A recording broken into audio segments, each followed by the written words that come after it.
Ladies and gentlemen, it is my pleasure to introduce to you the next Ward 5 City Council member, Mr. Delano Hunter.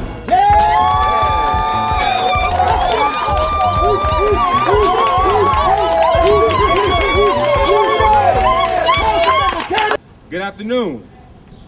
My name is Delano Hunter, your City Council candidate for Ward 5 in Washington, D.C. I'm so grateful to have this opportunity to speak to you on today. I want to thank you for coming out and supporting my candidacy on this hot June day. First of all, let me tell you a little bit about myself. I am a proud product of DC public schools. I attended. That's right, baby. Public school work. Public school. I attended Ward 5 public schools from pre-K through 12th grade. I'm a proud Spingarn Green Wave alum.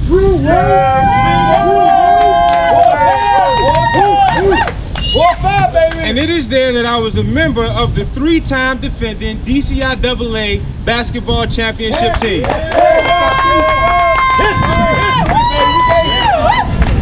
I went to school in Ward 5. I work in Ward 5. I live in Ward 5. I am Ward 5.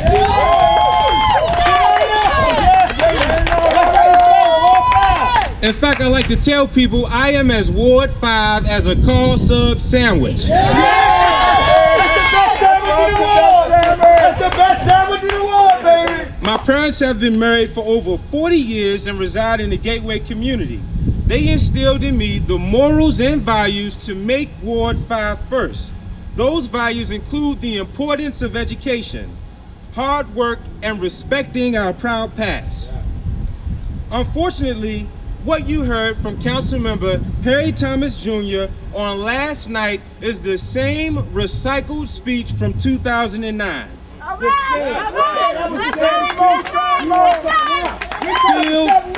The same speech filled with broken promises as well as a lack of vision for Ward 5. Last night, the council member stated that constituent services are the embodiment of his administration. Lies. During his State of the Ward speech in 2009, he stated that he responded to 12,500 constituent service requests. Last night, he stated that he responded to 13,000. So that means from last year to last night, our council member only responded to 500 constituent service requests. That's a problem. That's a problem. This cannot be the standard for Ward 5. Not at all. It can't. Unacceptable. Now, but I don't want to dwell on what was wrong about the speech. I want to talk about the things that were not addressed in last night's State of the Ward. These are things in which our residents want answers to. Talk about it. Talk about it. What are we going to do about Ward 5 residents who want to work but cannot find jobs?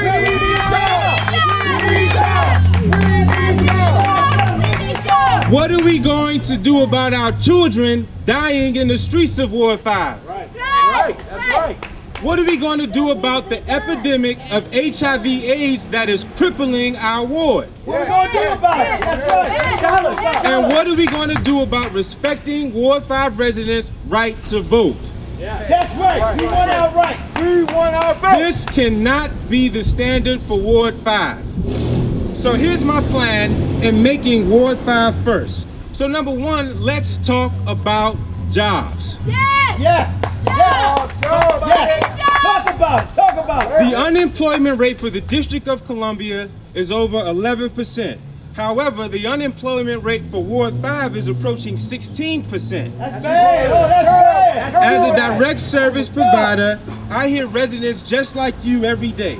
The residents see development in their communities. They see buildings going up, but our people are not working on these job sites. The workers are not from our community. They don't spend their money in Ward 5, and they're not investing in our communities. I don't know if you know this, but there is over $1 billion worth of development slated for Ward 5. That should, and I say should, lead to thousands of short-term and long-term jobs. We're talking about construction jobs. Yes. We're talking about retail jobs. Yes. We're talking about professional jobs. Yes.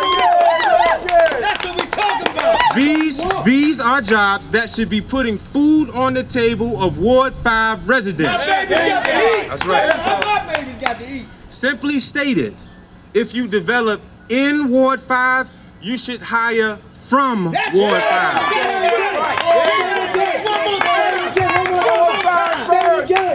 So secondly, let's talk about saving our youth. I'll focus on early intervention through neighborhood-based truancy programs that will help identify our youth at an early age. All right. That's what it's about. I'll establish a Ward 5 coordinating council on youth violence prevention, bringing together our youth because they deserve a seat at the table, our community leaders, our clergy, and law enforcement. Yeah. Also, Ward 5 parents need our help. And I'm sorry, I must tell the truth and shame the devil. As council member, if I have the ability to direct 1.3 million in gang intervention funds, rest assured there'll be a competitive process. Rest assured that these dollars will stay in Ward 5 communities like Trinidad, Brentwood, Edgewood, Langston, Carver, Terrace. We need that up in there. It ain't here. I'll establish a parent support centers for our at-risk parents so they can get the support that they need in our communities. And you can help the youth. That's right. That's right. That's right. Third, and this is important, we have to stop treating HIV and AIDS as a secret within our ward. It's real. It's a real fact. What was most disappointing, with the 2.7% HIV AIDS rate in Ward 5, we're at an epidemic level. It wasn't even addressed in the state of the ward. That's a shame. Because you ain't got no plan. We don't have a plan. As council member, I'll establish a one-stop center in Ward 5 whose mission will be to focus on abstinence, prevention, testing, and case management. This is what we need in Ward 5. There you go. That's what we need. That's what we need. And lastly, the cornerstone of our democracy is the right to vote. You see, Washington, D.C. is already a disenfranchised city. That's right. That's right. We should be looking for every opportunity to amplify the voice of Ward 5 residents.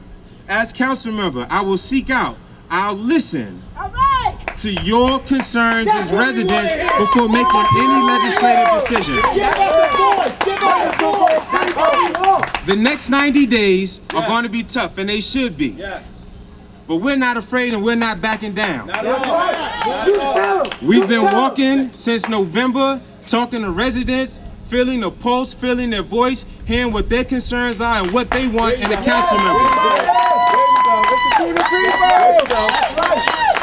I've listened to your concerns, and together we're going to make Ward 5 first. Thank you, and God bless Ward 5.